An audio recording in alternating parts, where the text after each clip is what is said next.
चलिए, अब ये आज की मॉर्फोलॉजी की कक्षा में हम पढ़ेंगे मॉर्फ के बारे में। अभी तक हमने पढ़ा था मॉर्फिम के बारे में और मॉर्फोलॉजी के कॉन्सेप्ट के बारे में। हाँ, मेरी आवाज़ जा रही है अब तक? यस मैम, क्लियर है। Okay, good. तो अब हम पढ़ेंगे मॉर्फ के बारे में कि मॉर्फ क्या है। पहले तो मॉर्फिम क्या है ये हमने जान लिया था। क्या है मॉर्फिम? रूपीम क्या है? मैम, किसी भी शब्द की सबसे छोटी इकाई। सबसे छोटी इकाई, शब्द की सबसे छोटी इकाई। अब पता है मॉर्फ और मॉर्फीम जो है, इन दोनों में अंतर है। कभी कभी क्या होता है कि हमें लगता है कि मॉर्फीम ही मॉर्फ है, तो ऐसा नहीं है। अब मॉर्फ क्या है यहाँ समझने के लिए हम कुछ उदाहरण देखेंगे, ठीक है। जैसे कि देखो, मैंने यहाँ पर लिखा है बॉयज़। हमारा पॉपुलर उदाहरण है बॉयज़। अब बॉयज़ में क्या क्या अंतर्भूत है? बॉयज़ है और ये आपका सफिक्स है यस, ठीक है ना। अब दूसरा एक और मैं उदाहरण लेती हूँ, मैन। और उसका मैं प्लूरल क्या करूँगी? मैंस करूँगी। सही है? No men, ma'am. ये सही है? m no m ma'am, e M n E नहीं ई नहीं, एन ये सही नहीं है। तो इसका सही जो प्लूरल फॉर्म है वो है मेन, ठीक है। अब अगर मेन को मैं इस तरीके से डिवाइड करना चाहती हूँ, जैसे मैंने बॉयज़ का प्लूरल को मैंने डिवाइड कर लिया था, तो मेन के प्लूरल को मैं अगर डिवाइड करना चाहती हूँ तो क्या मैं इसे कर सकती हूँ क्या? No ma'am. no डिवाइड नहीं कर ma'am. सकती हूँ, ठीक है। तो यही अंतर है, थोड़ा सा हमें समझने की यहाँ पर ज़रूरत है। तो कैसे हम मॉर्फ को समझेंगे? तो यहाँ देखिए, morphs are the actual shape और द रियलाइजेशन ऑफ मॉर्फिम। तो एक्चुअली मॉर्फ क्या होता है ये समझने के लिए हमें ये देखना पड़ेगा कि उसका जो शेप है, उसका जो रियलाइजेशन है वो कैसे है, वो किस तरीके से है। अब यूजुअली क्या होता है कि जब हम लोग बोलते हैं या फिर हम लोग लिखते हैं कोई भी चीज़, जैसे मैन का हमने प्लूरल फॉर्म लिख दिया मेंस, तो हम क्या करते हैं, हम उस एक्सप्रेशन से, जैसे कि मैन का मेन लिख दिया, बॉय का बॉयज़ लिख दिया, उस एक्सप्रेशन से हम लोग पता कर लेते कि भैया मॉर्फिम कितने हैं। अब मुझे बताइए कि ये जो बॉय मैंने यहाँ लिखा है, तो क्या है यहाँ पर? मैं बोल सकती हूँ कि एक ही रूपीम है, ठीक है ना। एक ही रूपीम है, एक ही मॉर्फीम है। पर अगर मैं यहाँ बॉयज़ बोलती हूँ तो मैं कितने रूपीम की बात कर रही हूँ यहाँ पर? कितने रूपीम है? मैम, दो है। दो रूपीम है। कौन कौन से है? बॉय और एस। बॉय और एक प्लूरल मार्कर है, ठीक है। बॉय और दूसरा आपका मॉर्फिम है प्लूरल मार्कर, वो यस है। तो ये हो गया, एक मॉर्फिम यहाँ बॉय में है और बॉयज़ में दो मॉर्फिम है। पर अब यहाँ पर आप यहाँ देख सकते हैं, देखो यहाँ पर थोड़ा सा ध्यान देने वाली चीज़ ऐसी है कि इसमें मॉर्फ्स भी दो है।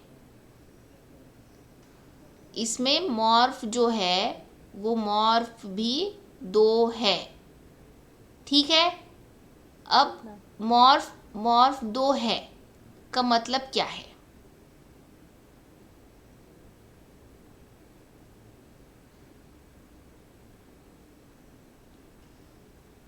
यहाँ पर टू मॉर्फिम्स है, टू मॉर्फिम्स है और मैं यहाँ बोलती हूँ दो मॉर्फ है। अब यही उदाहरण मैं मैन के लिए लेती हूँ। मैन का प्लूरल नंबर क्या है, प्लूरल फॉर्म क्या है? मेन। अब मेन में जो मॉर्फिम है वो किस तरीके से डिवाइड होगा? Man plus plural form, plural marker या प्लूरल फॉर्म, ठीक है। तो यहाँ पर मैं बोल सकती हूँ कि दो मॉर्फिम है, पर मेन को मैं क्या डिवाइड कर सकती हूँ क्या? जैसे बॉयज़ नो को मैम। डिवाइड कर सकती हूँ ना मैं, बॉयज़ और यस। मैम मेन को नहीं कर सकते। मेन को नहीं कर सकती हूँ, ठीक है, तो मेन को कर नहीं सकती हूँ, इसलिए मैं क्या बोल सकती हूँ कि ये एक ही मॉर्फ है, एक मॉर्फ। मतलब मॉर्फिम कितने हैं मेन में? 2, पर मॉर्फ क्या है? एक ही है। बॉयज़ एक। में देखो, ध्यान रखो, यहाँ पर बॉयज़ में 2 मॉर्फिम है और 2 मॉर्फ्स है, ठीक है, 2 मॉर्फ्स है। और मेन में क्या है? 2 मॉर्फिम है और मॉर्फ एक ही है, क्योंकि मेन को हम अभी यहाँ डिवाइड नहीं कर पा रहे, एक ही रूप में हमें यहाँ पर वो मिल रहा है। तो यहाँ पर मॉर्फ और मॉर्फिम की कल्पना जो है वो हमें बहुत ही एक जिसे बोलते हैं ना कि बहुत केयरफुली हमें समझनी पड़ेगी कि भैया मॉर्फ और मॉर्फिम में अंतर क्या है। तो मॉर्फ जो होता है वो एक्चुअल शेप और द रियलाइजेशन ऑफ मॉर्फिम, जो एक्चुअल रियलाइजेशन ऑफ मॉर्फिम, जैसे कि मेन क्या है? मेन उसका मैन का प्लूरल फॉर्म है, तो ये मेन हो गया, पर अभी वो इंडिविजिबल है, डिवाइड नहीं हो सकता है। इस वजह से हम बोल सकते हैं कि यहाँ पर वो एक ही मॉर्फ है। तो ये देख सकते हैं आप यहाँ पे, लैंगडॉन नाम के जो भाषा वैज्ञानिक हुए हैं उन्होंने मॉर्फ की एक व्याख्या की है, उस व्याख्या को हम अभी पढ़ते हैं। प्रशांत, आप पढ़ सकते हैं इसे स्क्रीन पर जो मैंने लिखा हुआ है? Yes ma'am. हाँ, पढ़ के बताइए। Morph. Hmm. Morphs are the actual shape or the ना, ये realization वाला of a पढ़िए, morpheme. ये लैंगडॉन डिफाइंस, ये व्याख्या पढ़िए, La- defines as. Langen defines morph as a specific pronunciation associated with a specific meaning such that the pronunciation cannot be broken down into meaningful parts whose meanings combine of the form of the meaning of the whole. हाँ, ये जो रितिका, इन्होंने पढ़ लिया बेटा, आपने इसको समझने की कोशिश की है क्या? कि यहाँ ये लिखा है कि स्पेसिफिक प्रोनाउंसिएशन जो associated with the specific meaning such that the pronunciation can not be broken down, ठीक है ना? ये ध्यान में आ रहा है रितिका आपके?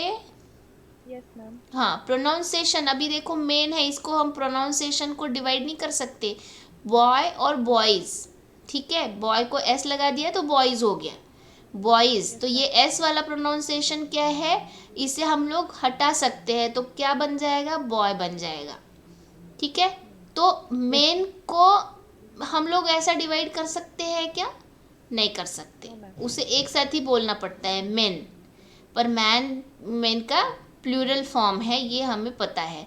तो मॉर्फ में क्या होता है कि इसका प्रोनाउंसिएशन हम अलग नहीं कर सकते किसी भी मीनिंगफुल, या फिर मैं इसे कोशिश करती हूँ मे और एन करने की, तो भी कोई मतलब नहीं बनता है, ठीक है ना? तो इसे हमें एक साथ ही प्रोनाउंस करना पड़ता है, कंबाइन वे में प्रोनाउंस करना पड़ता है मेन को। तो मैं ये बोल सकती हूँ यहाँ पर मेन का मतलब यहाँ एक ही मॉर्फ है, एक ही रूप है, और रूपिम कितने हैं? 2। 2। 2 रूपिम है, या फिर हम मॉर्फिम बोलते हैं इसे। हाँ, आ गई ये बात ध्यान में दोनों के कि मॉर्फ और मॉर्फिम में क्या अंतर है? Yes ma'am. ठीक है। अब अगर अभी समझा नहीं है तो अभी पूछ सकते हैं आप लोग। नहीं आ रही थी आपकी अभी। आवाज़ नहीं आ रही थी?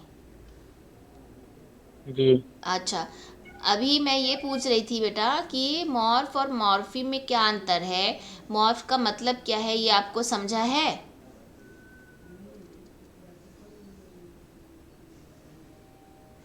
Yes ma'am. कोई कंफ्यूजन है? No ma'am. चलिए, बहुत अच्छी बात है। तो ये जो नीचे में दिए है ना, ये एग्जाम्पल्स है, ठीक है। आप जब ये वीडियो अपलोड हो जाएगा तो आप इसको भी पढ़ सकते हैं। ये वही एग्जाम्पल है जो कि मुझे लगता है मैंने वो स्टूडेंट की जगह पे बॉयज़ का दे दिया है, ठीक है। तो अब ये हो गया मॉर्फ के बारे में। दूसरा एक आपका कॉन्सेप्ट है एलोमॉर्फ। एलोमॉर्फ क्या है?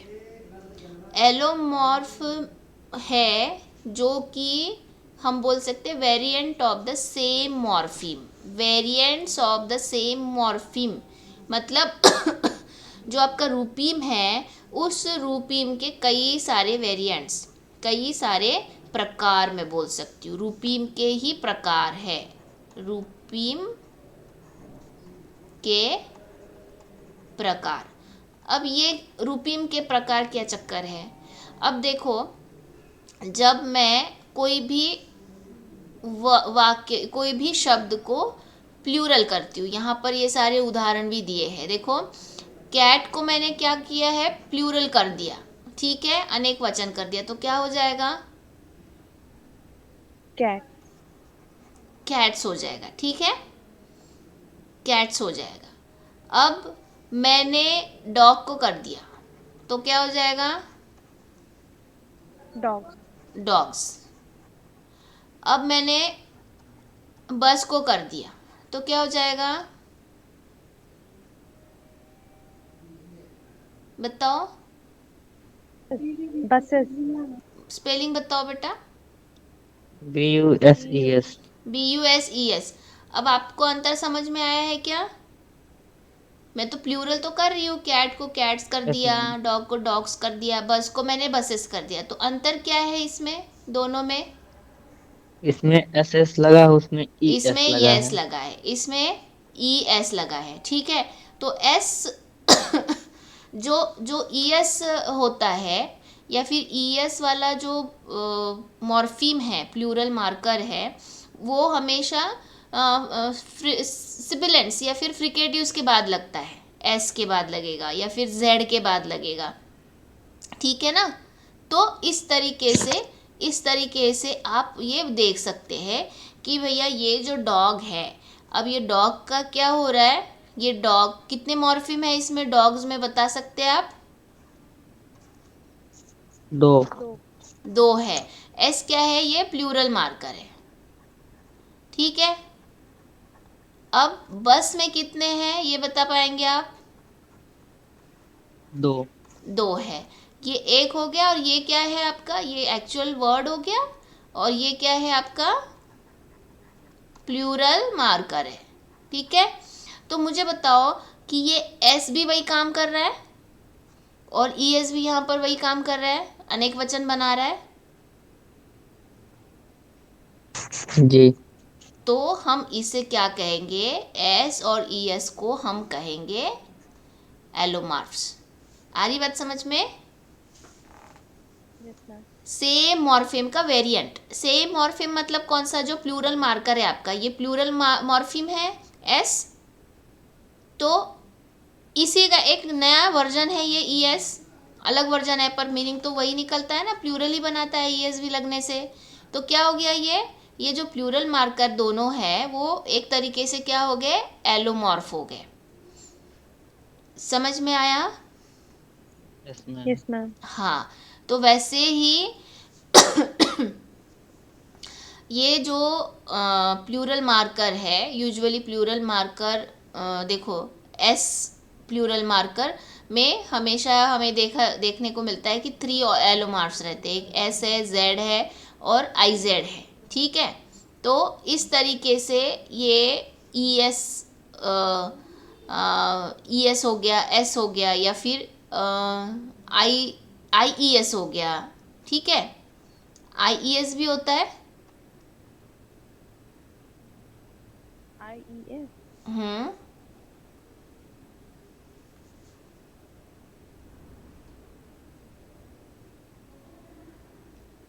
ऐसा कोई शब्द मैम पता है, एग्जाम्पल। हाँ ऐसा कोई शब्द पता है बेटा आपको जिसमें आई ई एस जुड़ता है, फ्लाई में फ्लाइज।